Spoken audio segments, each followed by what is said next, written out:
Dylan Chittick was born in Trinidad 17 years ago. When he was 7, his family immigrated to the U.S. They settled down in Brooklyn. Later, priced out of the market, they moved to Jersey City, where Dylan enrolled at Henry Snyder High School. He was an excellent, hard-working student. His mother supported the family by working as a home health aide. In mid-2017, she lost her job, and the family lost their home. They moved into a shelter and lived there for several months. Around this time, Dylan started preparing to go to college, hoping to be the first person in his family to matriculate. He went to summer school, taking advanced placement classes while earning money through his job at a recreation center. He'd get back to the shelter at 9 p.m. and would study late into the night.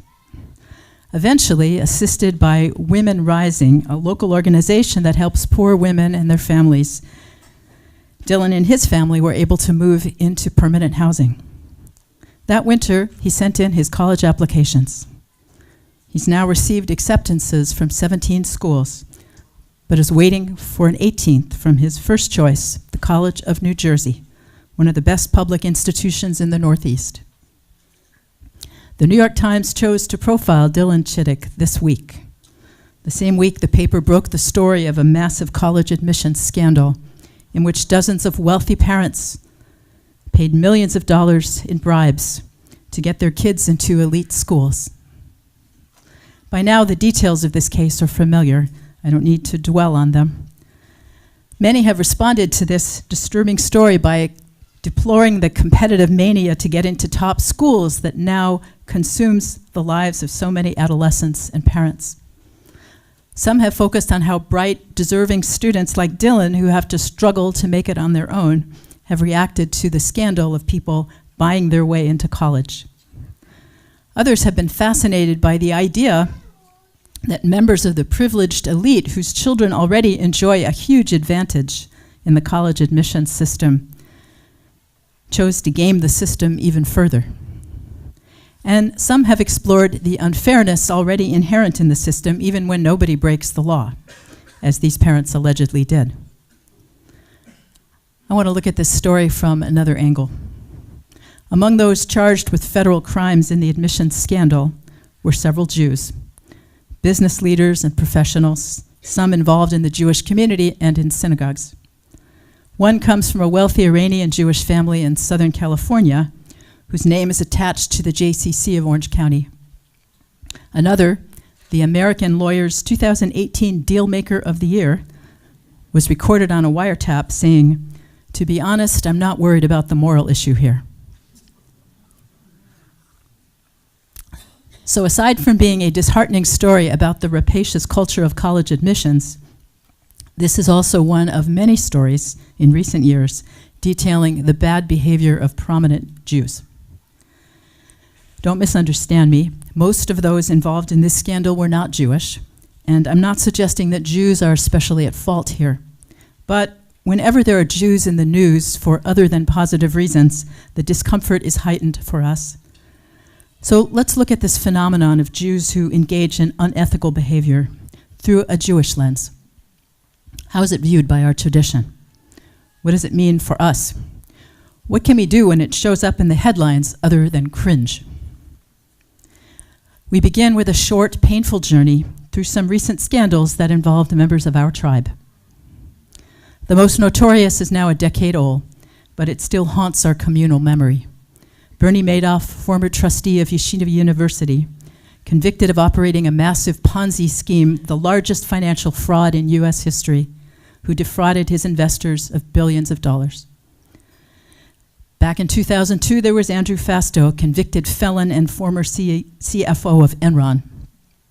Fastow's wife, Leah Weingarten, also worked for Enron. She pled guilty of conspiracy to commit wire fraud, money laundering, and filing fraudulent income tax returns. The Fastows belonged to Or Ami, a conservative synagogue in Houston, where Andrew taught Hebrew school.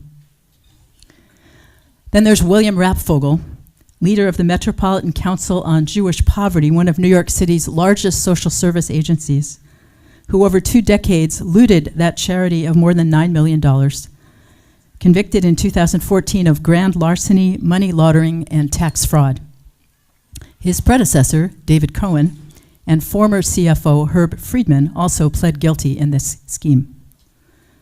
Rapfel belonged to the same synagogue as former Assembly Speaker Sheldon Silver, one of the most powerful politicians in New York, found guilty in 2015 of federal corruption charges of receiving millions of dollars in bribes and kickbacks and hiding the money by disguising it as income from his law practice. In 2017, as part of a welfare fraud sting operation, 26 members of the Jewish community of Lakewood, including a rabbi, were charged with understating their income to get millions of dollars in public assistance they were not entitled to, including free health care, food stamps, and rental subsidies. Just a couple of months ago, Jeremy Reichberg, a wealthy Jewish businessman and fundraiser for New York Mayor Bill de Blasio, was convicted in federal court of fraud and 4 counts of bribing NYPD officers with lavish gifts to receive personal favors, such as illegally obtained gun permits, ticket fixing, parking privileges, and police escorts around city traffic. Then there's the Sackler family, descendants of Polish Jewish immigrants, major donors to great museums and universities in America, England, China, and Israel. The Sacklers own Purdue Pharma, which has made billions from OxyContin, and is now facing multiple lawsuits for its role in the opioid crisis ravaging our country. According to the lawsuit, the Sacklers actively participated in conspiracy and fraud to portray the prescription painkiller as non-addictive, even though they knew it was dangerously addictive. And we can't forget attorney Michael Cohen, sentenced to 3 years in prison for multiple counts of tax evasion, bank fraud, lying to Congress, and violating campaign finance laws. Cohen, who describes himself as an agnostic Jew, is the son of a Polish Holocaust survivor. He began his education at a yeshiva day school on Long Island and celebrated his son's bar mitzvah in 2012. I won't detail the list of prominent Jews involved in sexual misconduct cases, some of them horrific, except to say that it includes journalists, academics, actors, directors, producers, writers, musicians, TV executives, politicians, day school teachers, heads of Jewish schools, a camp director, the former head of a Jewish youth movement, rabbis of all denominations, major philanthropists, including a leading funder of Birthright, and this year's winner of the Genesis Prize, sometimes called the Jewish Nobel, a $1 million award bestowed on individuals who have made a significant contribution to improving the world, are proud of their Jewish heritage, and inspire young Jews through their dedication to philanthropy and social justice.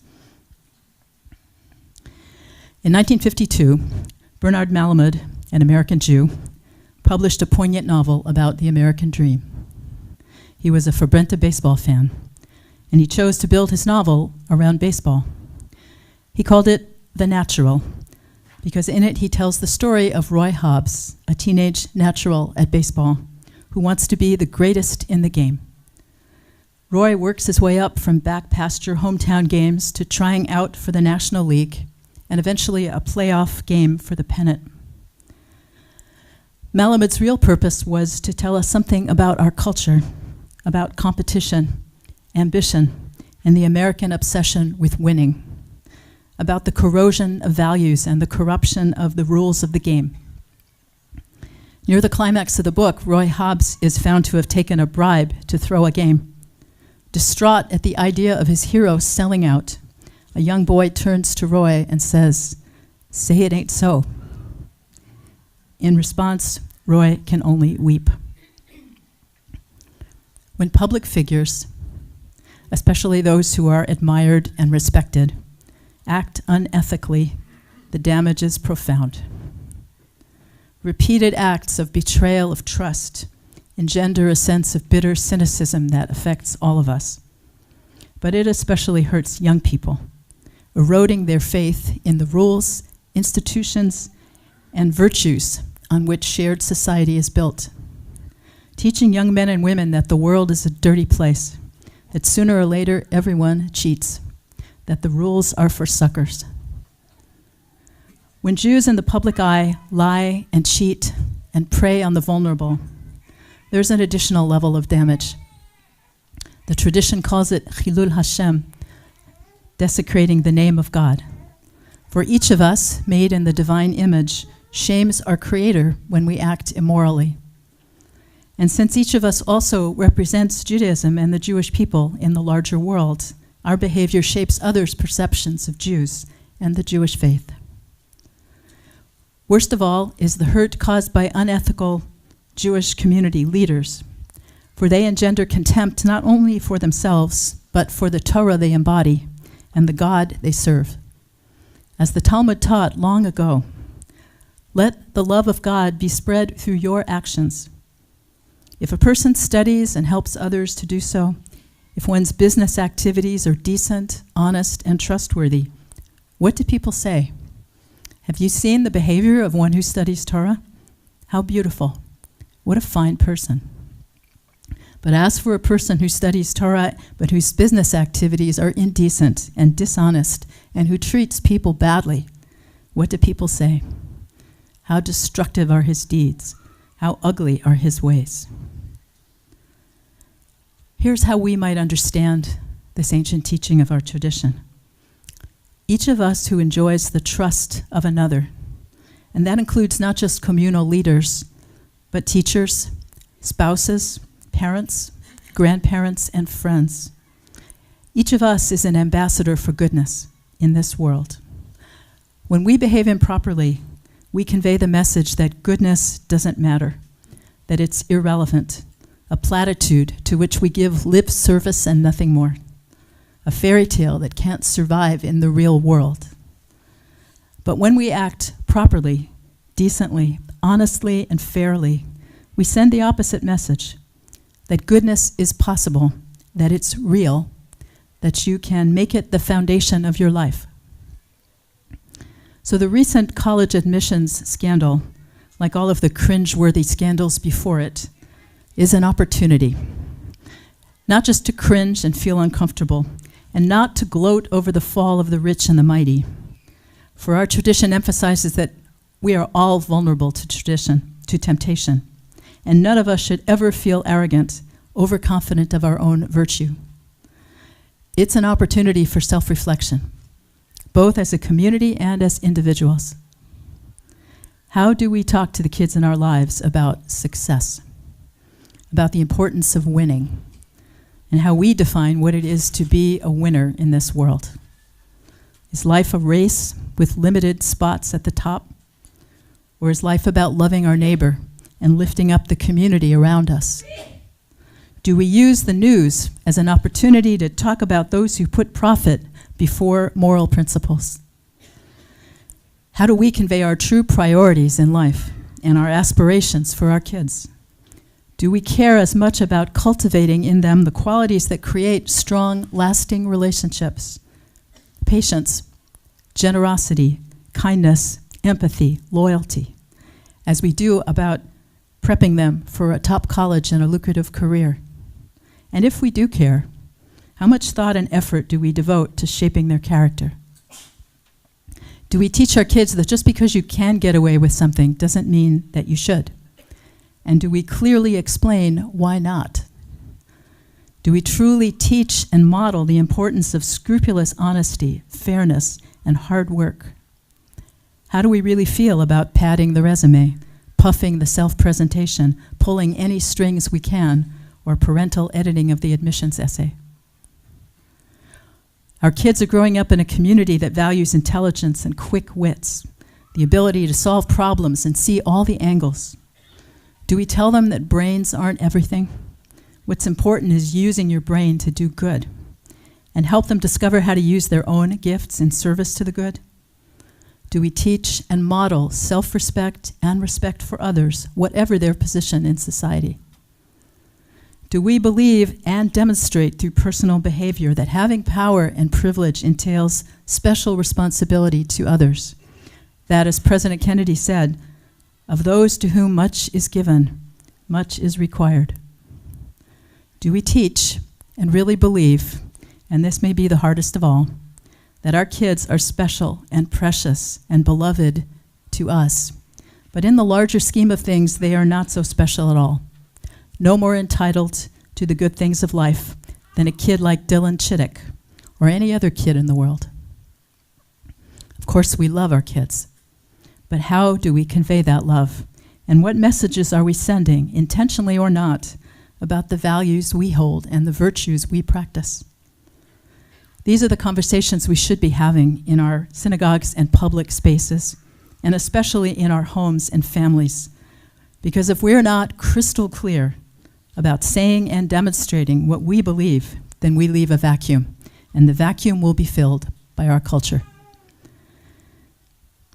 Said Rabbi Yossi in the Talmud, "I never did anything for which I had to turn around and see who was watching me." It's a pithy statement of what it means to have a clear conscience, knowing that you've done nothing that needs to be concealed or covered up. You'd be comfortable if your every action was published on the front page of the New York Times. We might think of that as a Jewish definition of a winner. We all slip up, of course, and fail to live up to our best selves, but that's the ideal we're working towards all the time. Holding fast to that ideal, we help to make it real. Together, we can create a morally robust Jewish culture in which to raise the next generation. We can show them what it means to stand accountable to an authority even higher than the New York Times, who can't be bribed or bamboozled. Together, we can be ambassadors for goodness.